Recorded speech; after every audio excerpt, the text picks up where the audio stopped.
monde, c'est Luminaire Mazda Eclatec, j'espère que vous allez bien. Donc aujourd'hui on se retrouve dans une nouvelle vidéo. Donc un plafonnier que j'ai récupéré.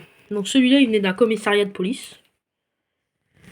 Aussi, avant de commencer la vidéo, enfin j'ai un peu commencé mais j'ai mon pote qui m'a aidé à le trouver. Donc je lui laisse dire salut. Il est un peu timide. C'est en fait c'est d'une ville qui démonte qui change ses plafonniers dans certains bâtiments par des dalles LED. Et du coup ils ont remplacé ce plafonnier. Il était dans leur camion. Donc moi j'attendais près du camion jusqu'à ce que le gars il revienne. Puis que je puisse lui demander si je peux le prendre. Quand il est revenu, il m'a dit oui, y a pas de souci. Voilà. Très bon état. Ouais, en très bon état en vrai. Hein. Un petit peu là sur le bord, un petit peu cabossé, mais sinon la grille est parfaite. Y a rien à dire, y a pas de saleté. Enfin, c'est un peu poussiéreux sur le dessous, mais bon, c'est tout. Donc là, je vais vous le présenter. Donc avant de montrer l'intérieur, je l'ai ouvert hein, parce que pour éviter c'est chiant de les ouvrir. Voilà le dessous. Donc 230 volts, 40 watts, 50-60 Hz. Encore les câbles là qui sortent. La preuve que je n'ai pas encore testé. Merci Guillaume.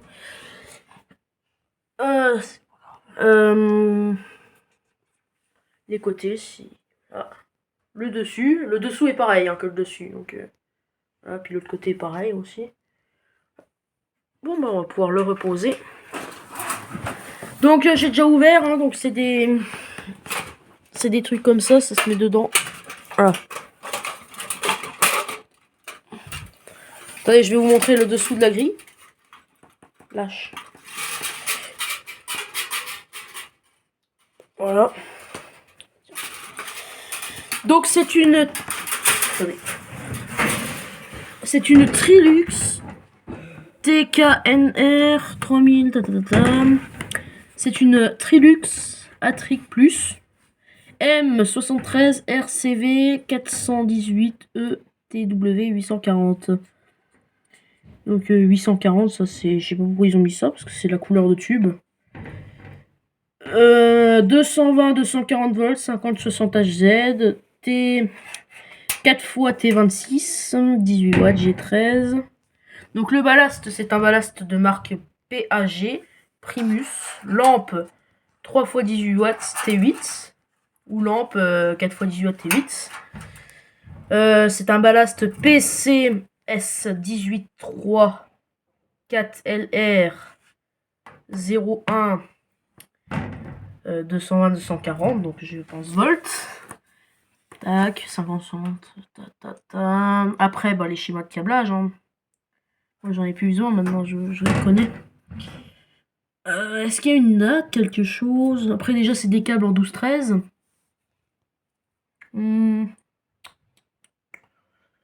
il n'y a pas de date. Après, les douilles, c'est du comme ça. Hein, ça, c'est... Le bornier, alors c'est des borniers très récents. Elle doit dater des années, déjà, c'est sûr, au moins 2000. Hein. Par contre, ce qui est bien, c'est que c'est un ballast en métal.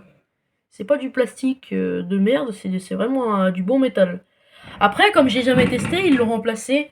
Il y avait que celle-là dans la benne, donc espérons que qu'elle fonctionne, quoi, qu'il n'y ait pas un problème de ballast, un défaut. Si c'est le cas, je la repasse entièrement en ferromagnétique. Parce que là, si c'est un ballast à préchauffage électrode, elle reste comme ça. Mais si c'est un ballast qui amorce directement les tubes, à voir. Donc je vais faire des tests de multimètre avant de faire la partie 2 du test. Et les tests du multimètre révéleront si c'est en court-circuit ou si vraiment ça fonctionne bien, quoi.